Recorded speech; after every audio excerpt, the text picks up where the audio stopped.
Në 11 maj të gjithë shkojnë në votim me këtë qartësi, atëhere negociatat mund vazhdojnë pas një lëkundje që do të thotë në 12 maj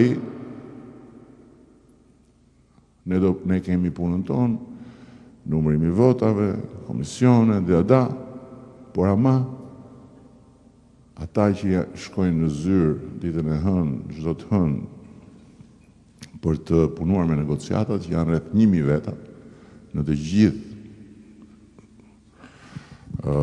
rrjetin e punonjësve të shtetit. Nuk duhet të kenë asnjë lëkundje, asnjë luhati, asnjë shfokusim. Dhe ata që janë në Bruksel do të marrin mesazhe shumë të qartë që populli shqiptar konfirmoi vazhdimin e negociatave. Jo një lëkundje duke futur në mes qoftë edhe një rrjedhje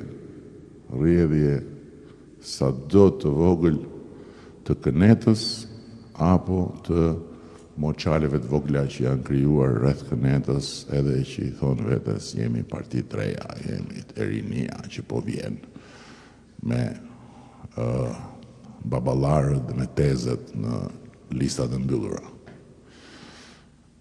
Kjo është esenca e 11 maj. Dhe kjo kërkon disa sqarime, shpjegime që janë të nevojshme, sepse ka njerëz sot që thonë ama çfarë është ky mohabet tash 12 vjet nuk na futën në BE, tash do na fusin në BE në mandatin e 4, se doni mandatin për vete, se as nuk keni për të na futur në BE, se ne e para